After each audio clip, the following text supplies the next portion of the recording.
두근거림을 어떻게 잡아야 할까요? 혼자 하기에 가장 좋은 건 입니다. 오늘은 큰 사건 이후 두근거림, 불안, 공포가 왜 생기는지와 그 두근거림을 가라앉힐 수 있는 방법에 대해서 얘기해 드리려고 합니다. 예전에 아주 큰 일을 겪고 나서 두근거림으로 한참 힘들어하던 시기가 있었어요. 눈 뜨는 순간부터 잘 때까지 두근거렸어요. 그러다가 어느 순간부터는 내가 두근거려서 불안한 건지 불안해서 두근거리는 건지 모르겠더라고요. 그냥 하루 종일 불안했어요. 그래서 저는 알아요. 두근거림이 사람을 얼마나 지치게 하는지. 내 의지와 상관없이 심장이 뛰기 시작하면 감정적으로, 체력적으로 소모가 엄청 크거든요. 밤에는 그것 때문에 잠도 안 오고 못 자니까 다음날은 심장이 더 뛰고요. 그런데 이 두근거림 많은 분들 모르시는 게 하나 있어요. 두근거림도 한의학 치료로 접근할 수 있다는 겁니다. 이걸 한의원에서 치료할 수 있는지 몰랐어요 라고 하시는 분들도 정말 많으시거든요. 그냥 견뎌야 되는 거고 성격 문제라고 생각을 하시는 거죠. 두근거려서 불안한 건지 불안해서 두근거리는 건지 모르겠다, 이 말씀 진료실에서 거의 매일 듣습니다. 실제로 몸이 그렇게 작동하기 때문에 그렇게 느껴지는 거예요. 오늘 가장 중요한 부분이라 뒤에서 제대로 말씀드리겠습니다. 저는 이제는 두근거림을 거의 느끼지 않고 지내요. 그러다가 어느 날 문득 아무렇지 않게 하루를 보내다가 아, 두근거림이 없는 게 이렇게 편한 거였구나 싶더라고요. 큰 사건을 겪으신 뒤에 불안, 공포, 두근거림으로 오시는 분들 정말 많아요. 흔히 외상 후 스트레스 반응이라고 하죠. 그런데 이분들이 공통적으로 하시는 말씀이 직장에서 그 사건이랑 아무 상관없는 사소한 스트레스를 받아도 똑같이 불안하고 공포스럽고 두근거려요. 그 일이랑 관계도 없는데 몸이 왜 이렇게 반응하는지 모르겠어요. 저는 이분들께 이렇게 말씀드려요. 그 몸 안에 공포 스위치가 눌린 겁니다. 원래 공포는 일상에서 자주 느끼는 감정은 아니잖아요. 그런데 어떤 사건 이후에 공포까지 느끼게 됐다면 그 스위치가 한번 눌린 거예요. 그리고 한번 눌리고 나면 그 다음부터는 아주 작은 자극에도 쉽게 다시 눌려요. 그래서 그 사건이랑 아무 상관이 없는 일에도 똑같은 증상이 올라오는 거예요. 그 스위치는 뇌에 있는데 편도체라는 부위에 있습니다. 위험을 감지해서 몸 전체에 비상신호를 보내는 곳이에요. 골목에서 차가 튀어나오면 생각하기도 전에 몸이 먼저 반응하잖아요. 그게 편도체가 하는 일입니다. 없으면 큰일 나는 기능이죠. 근데 이거는 껐다 켰다 할 수 있는 게 아니라 다이얼에 가깝습니다. 예민도가 있어요. 트라우마를 겪으면 이 다이얼이 확 돌아갑니다. 화재 경보기가 너무 예민해지면 담배 연기에도 울리고 샤워하다가 김만 나도 울릴 수 있겠죠? 불이 안 났는데 이 사이렌이 울리는 겁니다. 여기에 하나가 더 붙습니다. 뇌가 한번 이건 위험해 라고 학습하고 나면 그 다음부터는 비슷한 신호만 와도 미리 경보를 울려요. 이걸 일반화라고 부릅니다. 상관없는 일에도 눌린다는 게 바로 이거예요. 원래 우리를 지키려고 만들어진 장치인데 이게 과하게 켜져 버린 상태인 겁니다. 공포 스위치가 눌려 있어서 그렇다. 이 설명을 들으신 환자분이 얼마 뒤에 이렇게 말씀해 주셨어요.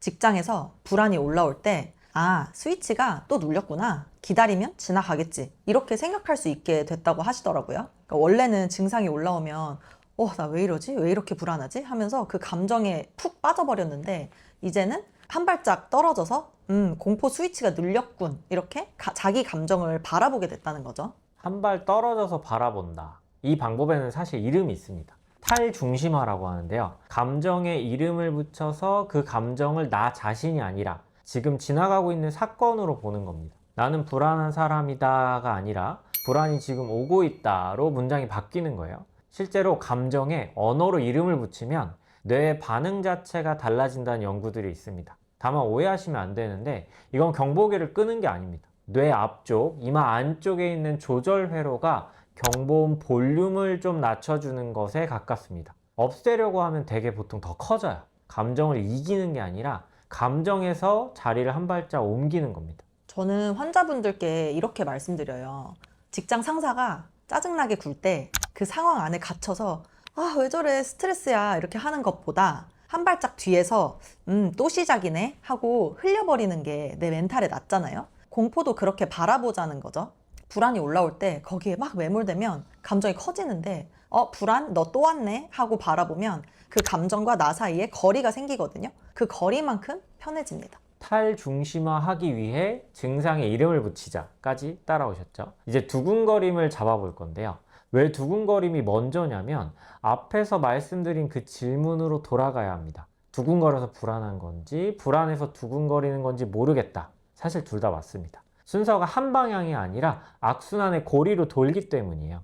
불안하면 심장이 빨리 뛰고 심장이 빨리 뛰면 그 신호가 다시 뇌로 올라갑니다. 뇌는 그 신호를 이렇게 읽어요. 심장이 이렇게 뛰는 걸 보니까 진짜 위험한 상황인가 보다. 그러면 경보가 더 크게 울리고 그러면 심장은 더 뜁니다. 불안이 심박을 올리고 올라간 심박수가 뇌를 더 불안하게 만드는 거죠. 이 기전이 몇 분 만에 눈덩이처럼 커지는 게 공황 발작이에요. 자, 그러면 두근거림을 어떻게 잡아야 할까요? 혼자 하기에 가장 좋은 건 호흡법입니다. 심장박동을 조절하는 건 자율신경이거든요. 자율신경은 말 그대로 의지가 통하지 않는, 그러니까 몸이 알아서 자율적으로 조절하는 신경이에요. 그러니까 심장한테 천천히 뛰어 이렇게 명령할 수가 없잖아요. 그런데 딱 하나 우리가 의식적으로 조종할 수 있는 통로가 호흡이에요. 자율신경이 관여하는 기능 중에 우리가 직접 속도와 깊이를 바꿀 수 있는 사실상 유일한 창구예요.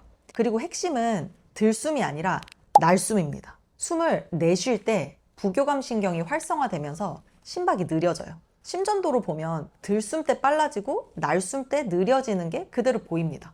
그래서 들숨보다 날숨 길게 가져가는 게 포인트예요. 그럼 숨을 어떻게 쉬어야 되냐? 방법 알려드리겠습니다. 들숨 4초, 날숨 6초. 날숨을 더 길게 가져가는 겁니다. 숫자에 근거가 있습니다. 4초, 6초면 1분에 6번 정도 호흡하게 되는데 분당 6회 부근이 연구에서 심장과 자율신경이 가장 안정되는 구간으로 나옵니다. 호흡은 가슴이 아니라 배로 쉬세요. 들이마실 때 배가 부풀어 오르고 내쉴 때 배가 꺼지는 복식 호흡입니다. 코로 천천히 들이마시고 입술을 살짝 오므려서 후 하고 길게 내쉬세요. 정리하면 코로 4초 들이마시고 입으로 6초 내쉬기. 배로 숨 쉬면서.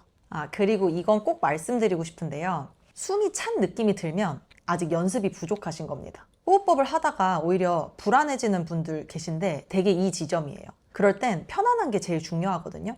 편하게 날숨만 좀 더 길게 그거면 됩니다. 그리고 이 호흡법은 응급대처용이 아니에요. 그러니까 평소에 하루 2번, 한 번에 10분에서 20분씩 최소 4주 정도 꾸준히 하시면 경보기의 예민도 자체가 조금씩 내려갈 수 있어요. 근력 운동이랑 같은 거예요. 한 번 해서 되는 게 아니라 반복해서 회로를 바꾸는 겁니다. 오늘 2가지 말씀드렸습니다. 두근거림을 다스릴 수 있는 호흡. 불안과 공포가 왔을 때 또 왔네 하고 한 발짝 떨어져서 멀리서 바라보기. 하나는 몸에서 뇌로 올라가는 신호를 줄이는 거고 하나는 뇌에서 몸으로 내려가는 신호를 줄이는 거예요. 그래서 같이 하시는 게 중요합니다. 큰 일을 겪은 뒤에 두근거림과 불안은 정말 사람을 지치게 합니다. 내 의지로 어떻게 안 되니까 더 무섭고 외롭고요. 혼자 힘들면 꼭 도움 받으세요. 두근거림도 불안도 충분히 치료로 접근할 수 있는 증상이에요. 그리고 지금 옆에 그런 분이 계신 분들에게도 한 말씀 드리고 싶습니다. 의지로 되는 게 아니다. 걸 꼭 알아주셔야 해요. 지금 힘들어 하시는 분이 있다면 이 영상을 보내주시고 함께 호흡해 보세요. 감사합니다.